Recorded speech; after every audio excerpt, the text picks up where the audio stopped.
Hi, எல்லோரும் எப்படி இருக்கீங்க? Welcome to அம்மாஸ் Kairuchi. நான் ரசம் வைக்கிறது எப்படின்னு காட்ட போகிறேன். ரசம் வைக்கலாம் இன்றைக்கி. எப்படின்னு பார்க்கலாமா? அதுக்கு தக்காளி 2 தக்காளி வச்சுருக்கேன். இந்த 2 தக்காளியை நல்லா வெந்நீர் கொதிக்க வச்சு அதில் போட்டு இந்த தொலி எடுத்துக்கிடலாம். முதல்ல ஃபஸ்ட்டில் அடுப்பில் கடாயில் தண்ணி வச்சுக்கிடலாம். அடுப்பை ஆன் பண்ணிவிட்டு தண்ணி வச்சுக்கிடலாம். தண்ணி கொதிக்கட்டும்.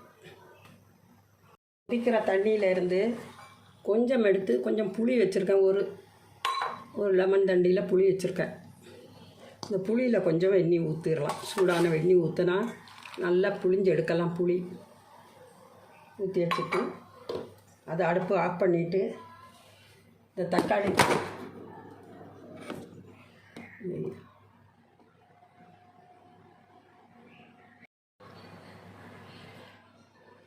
இதில் போட்டுடலாம்.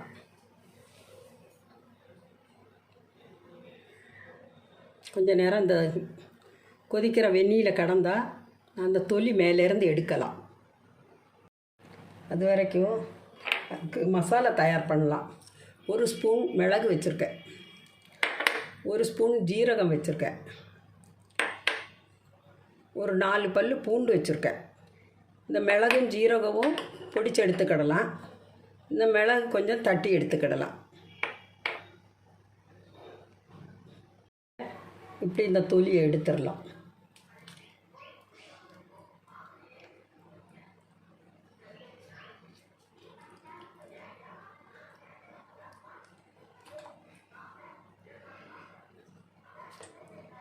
சூடாக இருக்குது.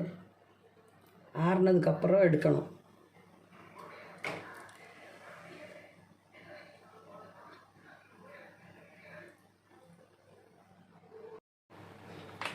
தொலி எடுத்தாச்சு.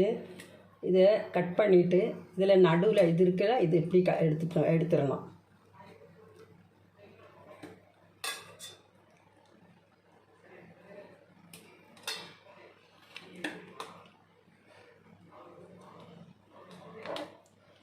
எடுத்துகிட்டு கைனால் நல்லா பிசைஞ்சுக்கிடணும்.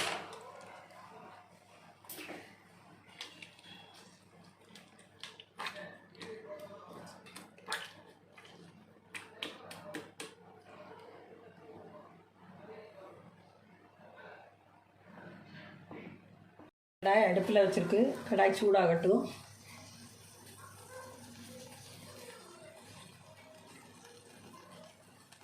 கொஞ்சம் எண்ணெய் ஊற்றிக்கிடலாம். ஒரு 2 ஸ்பூன் அளவுக்கு எண்ணெய் ஊற்றுறேன்.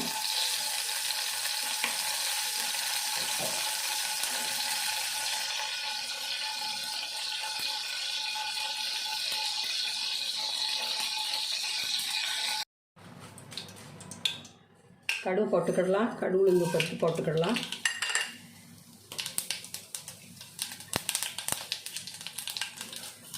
ரெண்டு காஞ்ச வத்தல் போட்டுக்கிடலாம். கொஞ்சம் கருவேப்பிலை போட்டுக்கிடலாம்.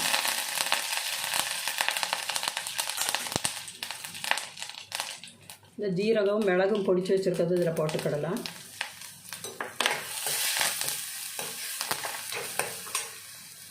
தக்காளி நல்லா மசிச்சு வச்சுட்டேன், அதை போட்டுக்கிடலாம்.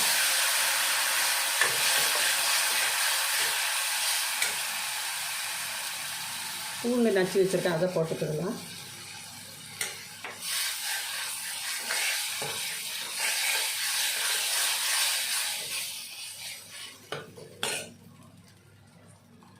புளி தண்ணி ஊற்றிருக்கேன்.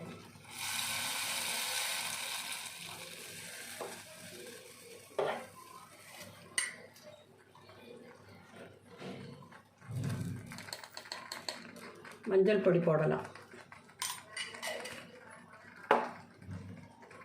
தேவையான அளவுக்கு தண்ணி சேர்த்துக்கிடலாம்.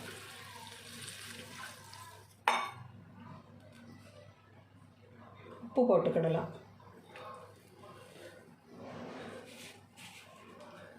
காயம் கொஞ்சம் போட்டுக்கிடலாம். கொதிக்க விட வேண்டாம். கொஞ்சம் கொதிக்க போகிற அந்த ஸ்டேஜில்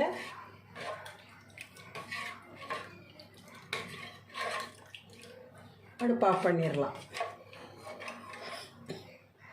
கொத்தமல்லி இலை போட்டுக்கிடலாம்.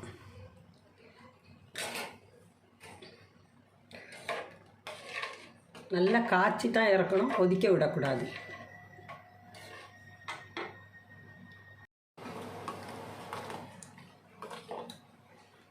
நுரை கூட்டி வரும்போது அடுப்பை ஆஃப் பண்ணிடணும், கொதிக்க விடக்கூடாது. கொதிக்க விட்டால் டேஸ்ட்டாக இருக்காது ரசம். இப்போ ரசம் ரெடி தயாராகிட்டு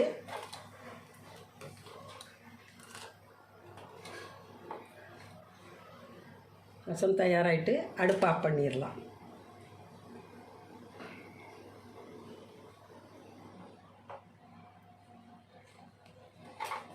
ரசம் தயாராகிட்டு நீங்களும் செஞ்சு பாருங்கள், ருசித்து பாருங்கள். இந்த வீடியோ உங்களுக்கு பிடிச்சதாக இருந்தால் சப்ஸ்கிரைப் பண்ணுங்கள், லைக் பண்ணுங்கள், ஷேர் பண்ணுங்கள், கமெண்ட் பண்ணுங்கள்.